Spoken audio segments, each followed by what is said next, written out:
6 mai 1968. Des étudiants de Nanterre sont convoqués à un conseil de discipline à la Sorbonne. Dès le matin, un nombre important d'étudiants accompagnent Daniel Cohn-Bendit et ses camarades qui doivent participer à ce conseil de discipline.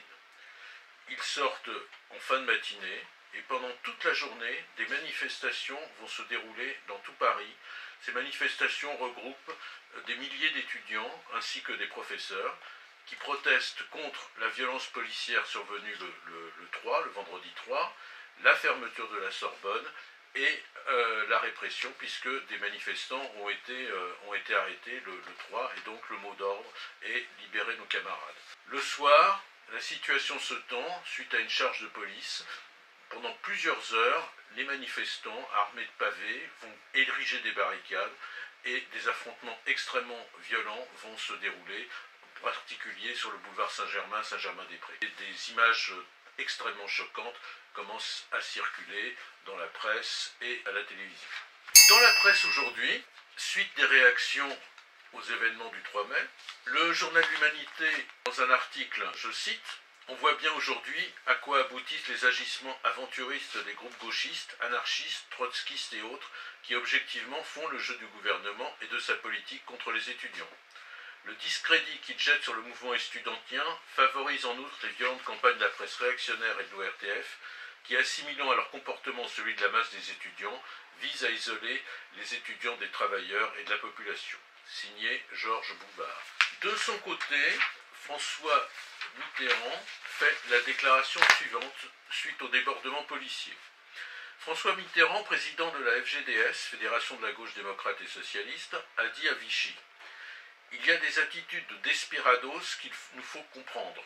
Nous qui sommes de gauche, nous considérons que les rapports avec la jeunesse ne doivent pas se fonder sur la force.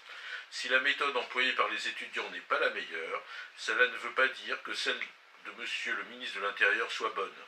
Il y a là un déséquilibre qui peut être source de malheurs nouveaux.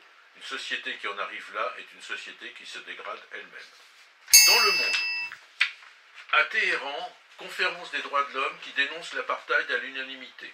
La conférence de l'ONU sur les droits de l'homme, réunie à Téhéran, a approuvé dimanche par 41 voix contre 14 et 18 abstentions, une résolution accusant les principaux partenaires commerciaux d'Afrique du Sud de ne pas appliquer les sanctions décidées par l'ONU contre ce pays.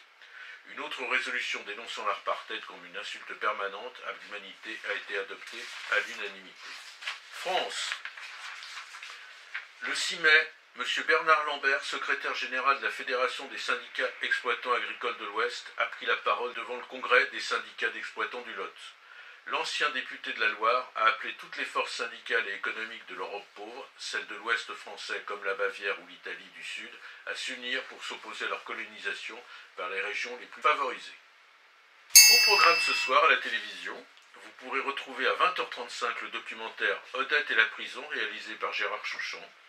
Et sur la deuxième chaîne, voir le film de Ernst Lubitsch, La 8e femme de Barbe Bleue, réalisé en 1937. Les prévisions météo du jour.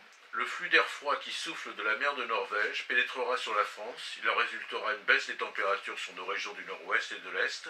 Les températures seront comprises entre 8 le matin et 14 l'après-midi. La température de ce mois de mai va très vite se réchauffer.